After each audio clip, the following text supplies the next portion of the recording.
So we now come to the science part of our programme, and I'm going to invite Dr. David Jess from Queen's University Belfast, who's the Fowler Geophysics Award winner, to present a talk on waves, shocks and heating in the sun's most powerful magnetic fields. David. Okay, so thank you very much. I would like to offer a very heartfelt thanks to the Royal Astronomical Society for the award of the Fowler G Prize. No doubt this will be a really big impact for me in my career, so I extend my thanks to the committee.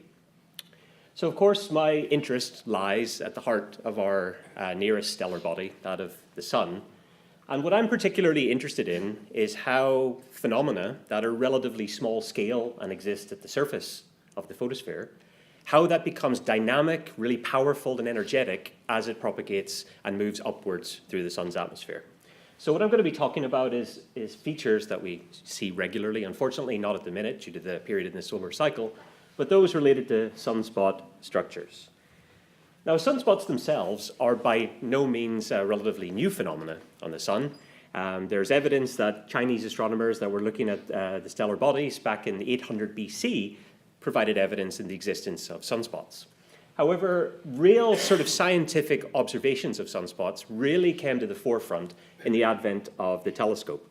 And of course, here is a couple of examples that date back to the early 1600s that show very relatively high resolution sketches of how sunspots traverse across the solar disk.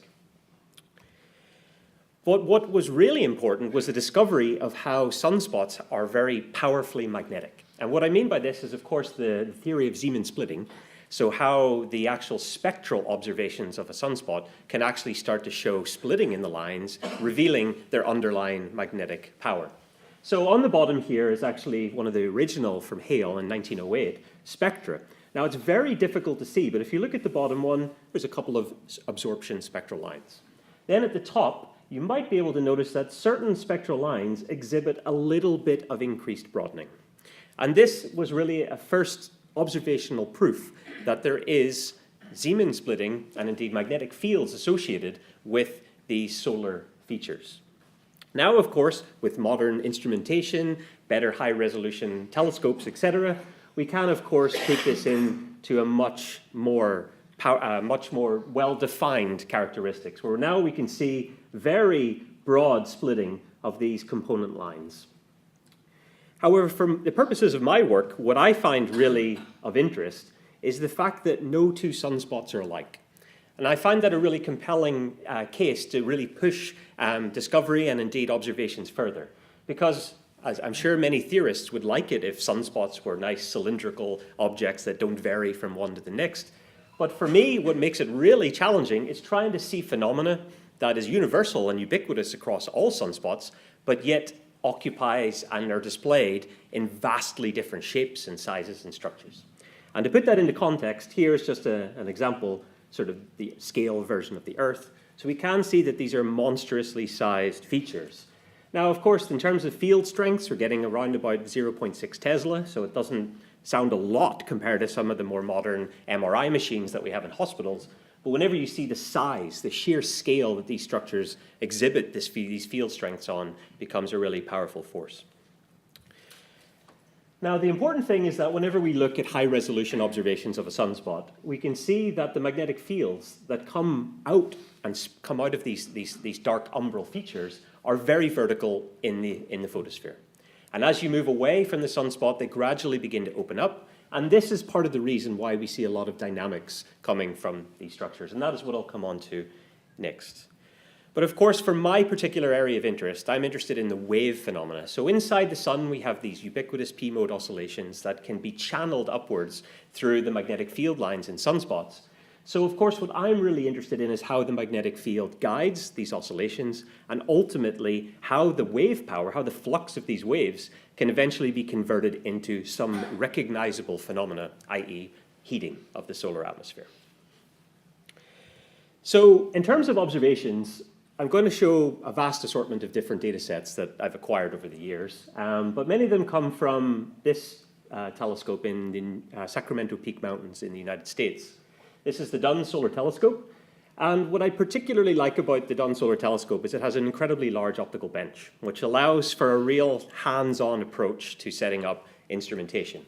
So here's an example of when we're using different observational facilities. So we have imagers, we have spectral imagers where you can have a narrowband channel that scans across an absorption profile, and of course traditional slit-based spectroscopy. But what I like is being able to go to the telescope, taking the white light that comes out of the port of the telescope and splitting this into all of its different colors and, of course, wavelengths. So this is kind of a practical use of all of the optics lectures that you did whenever you were an undergraduate, and this is a really nice feature to be involved with. Now, of course, because studying the sun, we're not starved of photons, it means that, of course, we can capture observations and images with very high frame rates. And this gives us on the order of about 5 terabytes of data every hour whenever we're observing, which indeed some of the reason why it can take up to around 12 to 18 months in order to fully science calibrate the data that we take. Now, in terms of the science calibration of the data, here's a little movie that was put together by my PhD student, Scott. And what this does is, of course, it zooms in using a full disk Solar Dynamics Observatory white light channel into a sunspot of particular interest for us. Now, with our higher resolution ground-based observations, we can then tweak this to be able to show what we can see from the ground. And of course, then what we'll have is we can let this evolve, and you can see the dynamic granular patterns that we take for granted. It's this bubbling cauldron of plasma surrounding the sunspot. Now, the sunspot looks quite stable with time, but now if we blend through into a chromospheric hydrogen alpha image, hopefully you can start to see some evidence of waves and activity being propagated away from the sunspot structure itself. But what's really good is the fact that, of course, by splitting the light into so many different components, we can not only look at images, these high cadence images, we can also look at the spectral signatures that either come from Fabry-Perot instruments like the IBIS, or indeed slit-based spectrometers like FIRS. And what importance this has for us is that what we can start to do is we can start to piece together a multi-height view of our sun's atmosphere. And that's really powerful because as we see these dynamic features move upwards through the sun's atmosphere, we can then start to be able to relate what we see in the photosphere to what we capture in the chromosphere of our sun. And from that, we can start, it's almost like a piece of a jigsaw puzzle, we can start to piece together these processes and try to understand the underlying physics that are responsible for the signatures we see in our data. So of course, then this is what we can do, and we can stack a lot of these images and data sets together to form a much more comprehensive picture of the phenomena. So one particular phenomena that I would like to discuss is something that is by no means a new discovery in solar physics. These are umbral flashes, which were seen back in the late 1960s. And in these examples, in photographic film measurements, they started to see little brightenings occurring inside the dark umbra. And once they manifested, they moved towards the outer extremities of the sunspot, as seen here in the little vectors plotted in the umbra map. Now, in more recent times, people have started using some of the spectral information, indeed inversions, to try and take a spectral line profile and try to compute from that what temperatures that might be corresponding to. So an example here on the right, we see there's a cross that demonstrates no sign of an umbral flash, so no brightening in this location, whereas on the left-hand side, this is corresponding to a brightening. And from that, we can see that this heats the surrounding plasma by up to around 1,000 Kelvin. So there is an injection of heat, raising the temperature from about 3,500 Kelvin up to maybe 4,500 Kelvin. So it's quite a significant injection of heat. And the general consensus of how this happens is that you have these oscillations starting at the surface of the sun. They're guided upwards by the magnetic field. So they have a particular energy flux. The problem is, as you leave the surface of the sun, the density drops dramatically. And in order for these waves to conserve their energy flux, the only way for them to do so is for the velocity amplitudes to get larger and larger, eventually becoming supersonic and forming these umbral flashes or nonlinear shock fronts. So what we wanted to do is we wanted to take an even higher resolution view of these types of behavior. And what I have here on the left is a very narrow band channel. So the actual width of the filter is 60 milliangstroms. So it's quite narrow. On the left-hand side, in the blue wing of a calcium 8542 angstrom line. And on the right-hand side is the line core. Now, it might be difficult to see at this stage, but inside the umbra itself, there's these dynamic flashes occurring. Now, the reason why I put up the two specific wavelengths here was just to highlight that they are not only occurring in the chromosphere itself. What happens is that these occur over a wide range of heights. And not only that, they document a wide range of different heating capabilities and indeed energetics. But as you can see, it's quite difficult to pinpoint specifically where these umbral flashes or shocks are manifesting because the umbra is very dark, but then in the surrounding plasma, it's quite bright. So it's hard to get a very distinct contrast between these features from the surrounding sun. So what we can do is we perform a process called running mean subtraction, where for every pixel, we calculate the moving average as a function of time. We can subtract that from the time series, meaning that every pixel in the field of view has a mean of 0. Therefore, anything that appears to get brighter looks white. Everything appears to get darker looks black. And of course, now we can see inside the umbra of the sunspot, we can see this vast continuous assortment of these shocks being developed.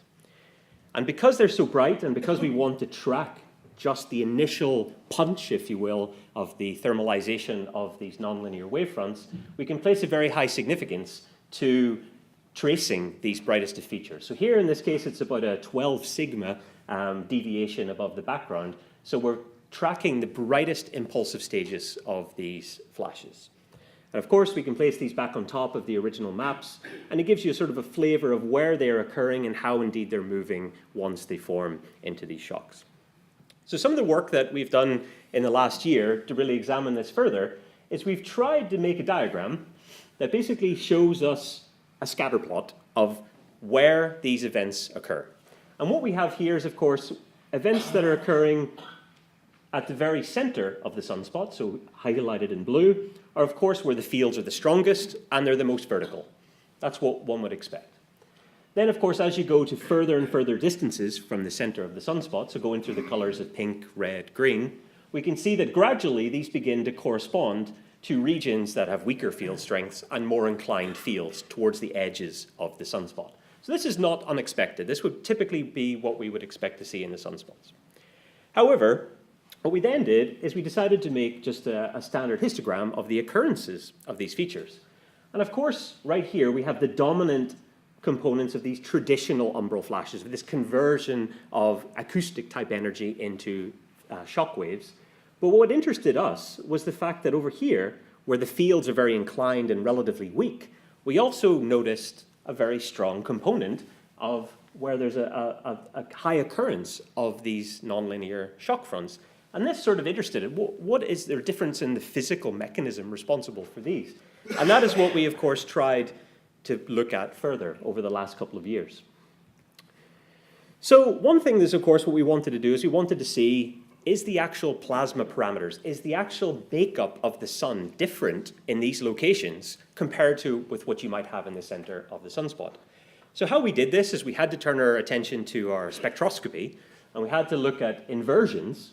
So first of all, what we can do is we can use the broadening of the line through the thermal effects to calculate a corresponding temperature that we can see. And from the temperature, we can compute the pressure of the gas in the vicinity of the sunspot.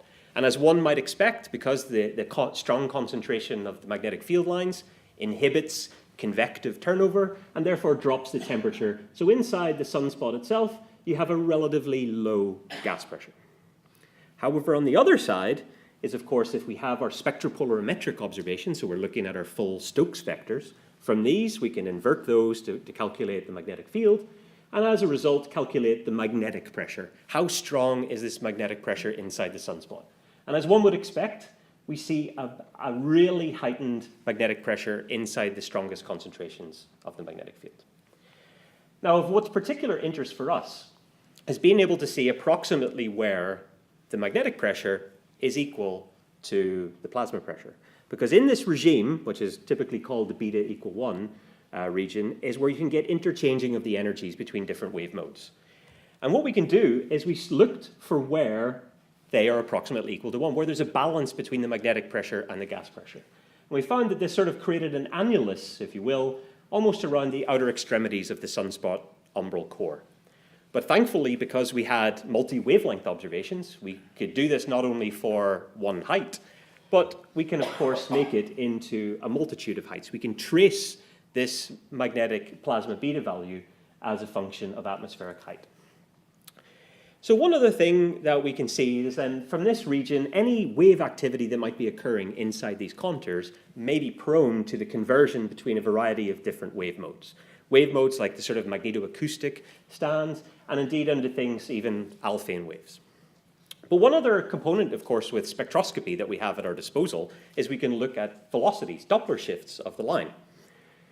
Now, to put this into context, we have to think that in a quiet part of the umbral atmosphere, so where this blue X is, you follow the line profile in the calcium line, and it's a relatively simplistic absorption profile. However, if we start to look where location of where a flash is occurring, which is the red X, we can see that we almost start to pick up a two-component model in the atmosphere. We have the well-established quiescent deep absorption trough, but on top of that, we have injected a bright emission peak corresponding to the nonlinear evolution of the shock. So the problem is if we just did a standardized fitment of the spectral line, it might not necessarily tell us the true velocity because we're dealing with a multi-component atmosphere. So in order to more accurately uncover the Doppler shift of that flashing feature, of course we have to subtract the blue line, subtract the quiescent state from it, leaving quite a nice, well-defined Gaussian style shape to the profile, which we can then fit and look at the specific Doppler components of that spectral line. So if I just come back briefly to the original scatter plot that I showed initially, remember here we had the magnetic field strengths, and of course we found that the further you got away from the center of the umbra, these events happened on more inclined and weaker fields. So now I'm just going to replace the dots. Instead of as a function of distance away from the center of the umbra, it's now going to be related to what Doppler velocities we see. And what we can see here is around the point of where we see these traditional umbral flashes, this is exactly what we would expect. We see that the wave energy is moving upwards through the sun's atmosphere. As it begins to shock, it carries on the motion of that upward propagation, and therefore it's highly blue shifted. And that is, of course, why we have this large collection of blue shifted plasma here towards the center of the umbra. But what we found more startling was the fact that in this other region over here, which of course remember is on the weak, relatively inclined fields, is that we have an intermixing of both redshifts and blue shifts, which we thought was quite an interesting spot because the field lines here are still slightly inclined to the vertical, meaning that there should really be no evidence of downflowing material, particularly if these waves are tracing the magnetic field lines as we thought.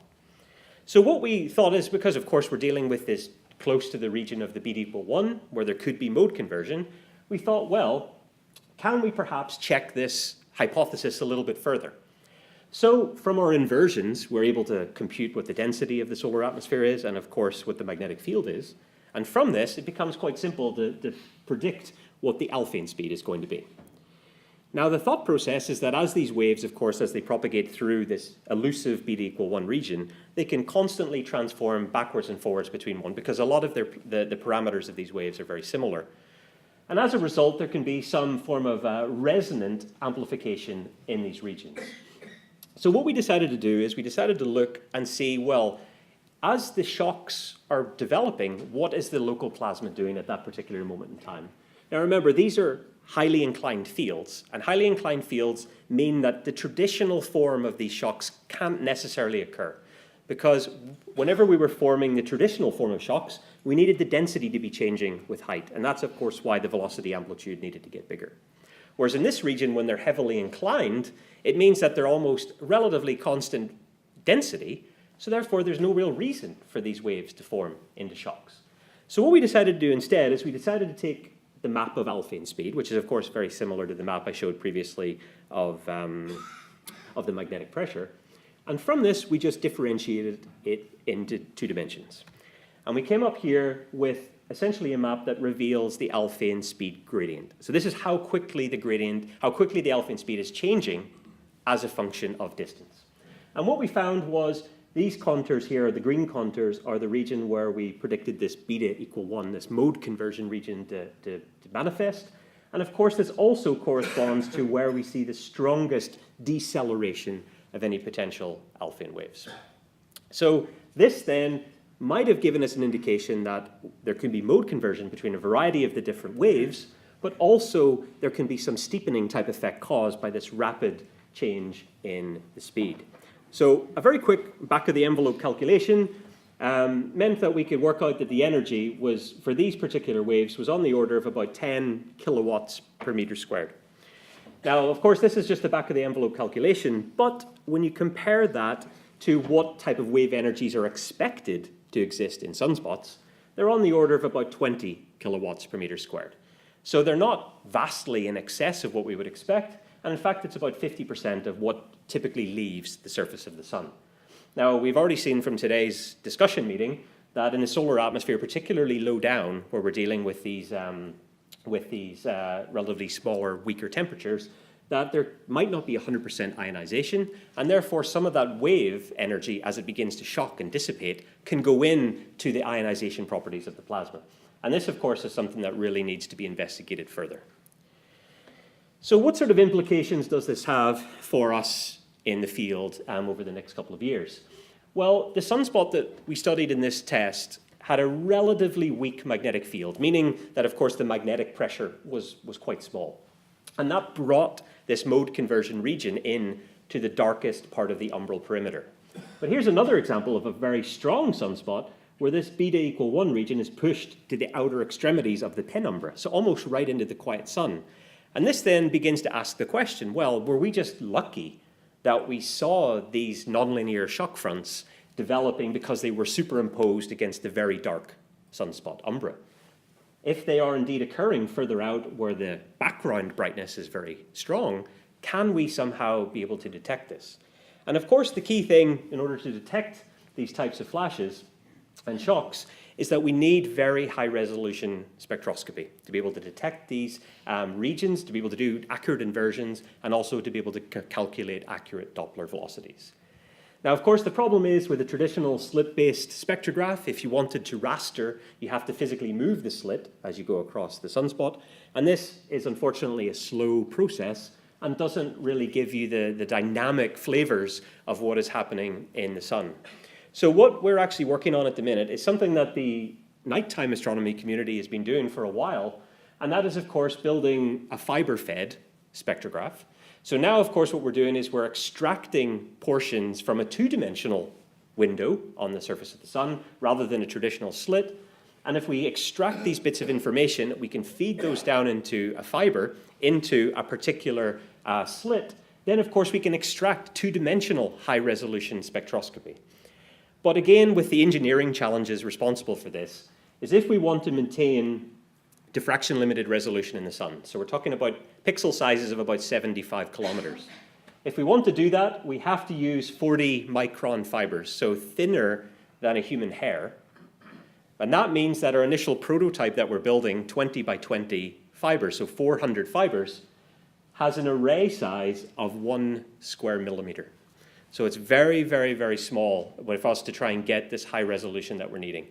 Now, this is currently under construction, and we're hoping to have a prototype that can also do spectropolarimetry, so the full 4 Stokes vectors. We're hoping to get this delivered by the middle of 2019. And hopefully you'll be able to come back and report more advancements that we can see from this instrument. So thank you very much for your time.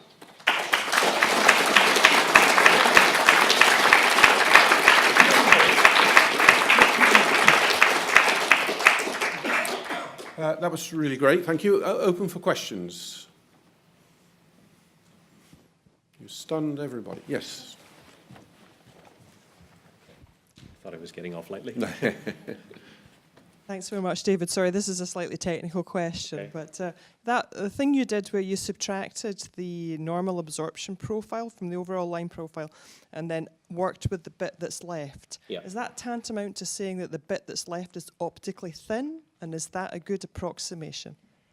Yes, so that is perhaps one of the challenges that we have, because what we actually don't know is with these flash behaviors, some of the signatures were not sure about the movement of the optically thick component versus the movement of a bulk plasma. Now, what we genuinely feel is that because the background plasma is relatively steady, we think then that there is some component of optical thinness, if you will, for the moving plasma. And we have seen profiles that are very difficult to fit accurately. They're very, very broad, and they almost merge into the deepest part of the absorption profile. And it has been a challenge to really do that on a pixel-by-pixel basis, or indeed even a flash-by-flash basis. But the way we did this was we just wanted to examine them as a statistical sample. There may indeed be a better approach to do it, but the sample that we had was over 500,000 individual cases. So we thought with that in mind, it seemed to be fairly self-consistent, but I do appreciate that there is a little bit of ambiguity sometimes in some of the profiles. Any other questions? Well, I have one, and that is, I mean, this very high resolution, both spatially and spectrally, really needs a ground-based instrument to do it at the moment. Is that true? I think, no, the capabilities, of course, can be done in space as well. I think the real problem is that getting the data back down again to the Earth.